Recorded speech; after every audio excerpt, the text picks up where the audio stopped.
Which starter would you choose if everything you thought you knew was wrong? Long ago, in the Kanto region, there was an anomaly, a Bulbasaur that was born from fire. Not forests, not sunlight, flames. The egg was found near a volcanic crater. When it hatched, it didn't reach for the sun, it absorbed heat. Playful like any other Bulbasaur, but forced into a different environment. As it evolved into Ivysaur, the flames became unstable. Instead of Razor Leaf, it released burning spores. Instead of Solar Beam, it unleashed blasts of pure fire. And when it finally evolved into Venusaur, the flower didn't bloom with light. It ignited. A fire-type Venusaur, a Pokémon that should not exist. Some say it adapted to survive.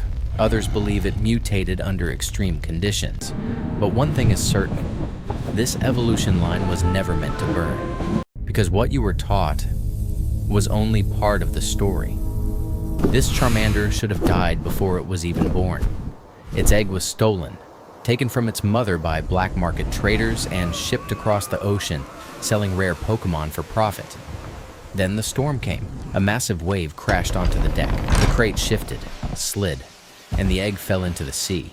Many would think that was the end of Charmander. They would be wrong. A miracle occurred.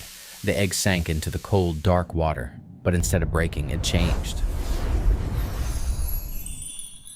When it finally hatched, there was no flame on its tail. There was water, a steady stream flowing where fire should have burned. It didn't grow weaker in rain. It grew stronger. As it evolved into Charmeleon, its body adapted to the ocean's pressure. Its lungs expanded, its claws sharpened for underwater hunting. Instead of flamethrower, it unleashed boiling hydroblasts from its tail. Steam surrounded it in battle, and when it evolved into Charizard, it did not breathe fire. It summoned storms. Its wings sliced through rain clouds. Its roar echoed like thunder across the sea. A water-type Charizard.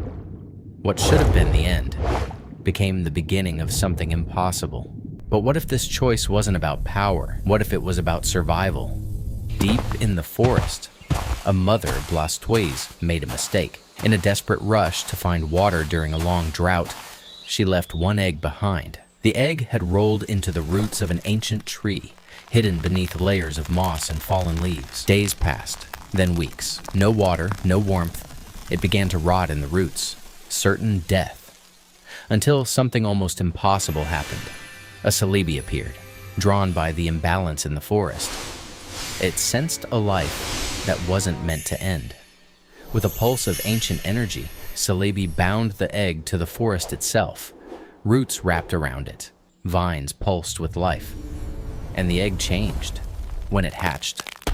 This was no ordinary Squirtle. Small leaves sprouted from its shell, a grass-type Squirtle. It didn't search for oceans. It walked among trees. It fed on sunlight. It nourished the soil beneath its feet. As it evolved into Wartortle, its connection deepened. Its tail grew lush and heavy with foliage. Its presence made plants bloom. It no longer lived in the forest. It claimed it, and when it reached its final evolution, to us, but not as the world knew it.